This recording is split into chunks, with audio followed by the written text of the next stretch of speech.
شنوندگان محترم سامانه آزادی سلام. همصحبت امروز ما محیدین کبیری رئیس حزب نهضت اسلامی تاجیکستان هستند و موضوع صحبت ما انتخابات پارلمانی تاجیکستان خواهد بود که ماه فوریه سال 2015 هم برگزار می شود. و نخستین سوال من از جناب کبیری این است که آیا همین انتخابات با مانند انتخابات های دیگر میگذرد و یا یگان تغییرات خواهد شد؟ بسم الله الرحمن الرحیم. از نگاه ما باید این انتخابات بهتر بگذرد. اگر ما انتخابات را همچون یک عامل معین کننده حالت امروزی کشور و نشان دهنده سمت حرکت به آینده میدونیم، باید که بهتر بگذرد، چون از انتخابات ها وابسته است که این یک پیام هست به جامعه که کشور به کدام سمت حرکت دارد. انتخابات تنها وکیل شدن چند نفر نیست یا وارد شدن این یا آن حزب به پارلمان نیست. انتخابات این یک نشان دهنده حالت امروزی کشور هست و حرکت به آینده. اگر ما دموکراسی را همچون یک روند میدونیم و اعتقاد بر آن داریم که قدم به قدم به آن باید رسید، باید از هر انتخابات و انتخابات دیگر یک تغییرات مثبت صورت بگیرد. اگر تغییرات مثبت هست پس ما به پیش حرکت داریم، اگر نیست پس معنی را دارد که روند دموکراتیک کنی در جامعه به عقب رفته ایستاده است و این کشور را وارد بحران خواهد کرد. ما برای بهتر شدن وضعیت انتخاباتی و شرایط بهتر انتخابات از وکالت‌های خودمون استفاده کردیم، هم حزب نهضت اسلامی تاجیکستان و هم حزب کمونیست. دو لایحه برای تغییرات لایحه به پارلمان پیشنهاد کردیم که در اون چند نکته کلیدی بود. به خصوص تاکید ما بالای اجازه دادن به نمایندگان حزب‌ها که در انتخابات شرکت میکنند برای شرکت در کمیسیون اوچسکوی. متاسفانه پیشنهاد اساسی ما پذیرفته نشد. از 11 پیشنهاد تنها 2 پیشنهاد ما قبول شد که اونها هم به مسائل دوم درجه ربط داشتن. از پیشنهاد حزب کمونیست یگان تاش هم قبول نشد. این معنی را دارد که در حال حاضر امروز از لحاظ روانی آماده برگزاری یک انتخابات دموکراتیک و شفاف نیستند، ولی باز هم فرصت هست شاید که با استفاده از این قانون موجوده به حزب‌ها و نامزدها شرایط بهتر برای شرکت در انتخابات داده شود، چون مقصد از این انتخابات تنها جا دادن چند حزب یا شخص در پارلمان نباید باشد. ما باید کاری کنیم که پیام بفرستیم به داخل و خارج که کشور دارد به سمت درست و به آینده بهتر حرکت میکنه. طی 2 سال اخیر علیه حزب شما یعنی حزب نهضت اسلامی تاجیکستان به اصطلاح یک معرکه سیاه‌کنی ادامه دارد و به نظر می رسد که در جامعه تا جای به آبروی حزب هم لطمه وارد کرده است. شما چی فکر میکنید؟ آیا در انتخابات آینده همین کوشش‌هایی که از سوی حکومت شدن یا از سوی یک نیروهای شدن در حکومت تاثیر رسانده میتواند یا نه؟ این معرکه به اصطلاح شما سیاه‌کنی نشان می‌دهد که بعضی مقامات و دایره‌ها در دالان‌های حاکمیت خود را رقیب حزب نهضت اسلامی تاجیکستان می‌دانند و همچون یک شاخه یک حزب سیاسی برآمد کرده شدند. معمولا در کشورها و جامعه‌های دیگر رقابت بین حزب‌ها هست، نه بین یک حزب و حکومت. متاسفانه امروز بعضی مقامات کشور ما تبدیل به یک شاخه این آن حزب سیاسی تبدیل شدند، حالا که حکومت مال همه است، نیازهای دولتی مال همه حزب‌ها هستند، چه نهضتی، کمونیست، خلق دموکراتی و غیر حزبی ها، همه به این حکومت حق دارند و حکومت هم باید طوری رفتار کند که همه حزب‌ها برایش برابر باشند.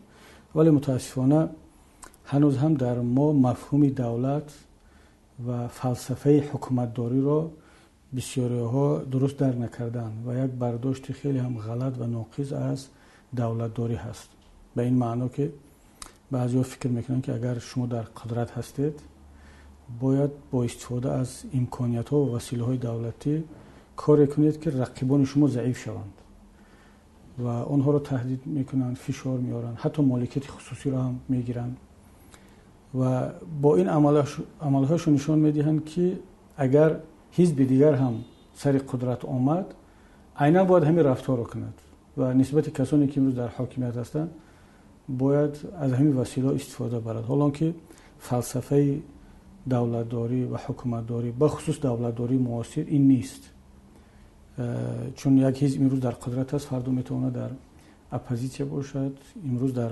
اپوزیسیون است فردا میتونه به سر قدرت بیاد و باید طرز مناسبت کند با رقیبانش که همون مناسبت رو فردا نسبت خودش میخواهد و متاسفانه این حالتی که ما داریم حالت یک کمی ناقص است از دولت داریم. اما شما گفتید که با این سیاه‌کنی ها به حزب نهضت اسلامی تاجیکستان تاثیر رسانده است یا نه؟ البته بی تاثیر نیست، تاثیر خود را رسانده است، ولی سوال این است که آیا تنها به حزب نهضت تاثیر رسانده است یا به آبروی حکومت هم لطمه وارد شده است؟ چون سیاه کردن یک حزب سیاسی که یک قسم از این ملت هستند، حزب نهضت اسلامی تاجیکستان هم قسم از این ملت هست، به طور مخصوص و ساخته سیاه کردن معنای سیاه کردن ملت رو دارد و بعضی ها متاسفانه فقط به خاطر سیاه کردن اسلام یا حزب اسلامی فراموش کردن که هم دین خود را سیاه کرده ایستادن و هم ملت خود را. و من فکر میکنم که وقتی آن رسیده است که اشتباه خود را درک کنن و ضربه زدن به ستون ملت و پایه های ملت خود را بس کنن، چون که دین ستون فرهنگی ملت ما هست. ما هر چقدر که بالای دین فشار بیاریم و سیاه کنیم همون قدر ملت خود را ضعیف کردیم. خب وقتی صحبت درباره عوامل خارجی شد، رسما یک روزنامه رسمی حکومت تاجیکستان نوشت که حزب نهضت اسلامی تاجیکستان با امریکا همکاری میکند و یک یچه اخوان المسلمین برادران مسلمان مصر است و هم شخصا شما $38,000 به رهبریت حماس دادید و همه اشاره ها بر این هستند که حزب نهضت اسلامی تاجیکستان در ماهیتا یک سازمان به اصطلاح تروریستی است. شما چی فکر میکنید؟ خب من البته درباره سطح رابطه‌مون با کشورهای دیگر از اون جمله آمریکا هم گفتم که ما با همه کشورهایی که با تاجیکستان دوست هستند، آمریکا، روسیه، چین، کشورهای عربی، ایران، ما در همین چارچوب همکاری داریم مثل هر یک حزب سیاسی دیگر. ولی اگر هر جای ببینیم که منفعت‌های کشورمون زیر خطر می رود و کشوری که ما با اون رابطه کردن می‌خواهیم منفعت‌های ما رو به نظر نمیگیرد، منفعت‌های کشورمون رو و ملت ما رو، طبیعی است که حزب نهضت اسلامی تاجیکستان با اون کشور همکاری نخواهد کرد.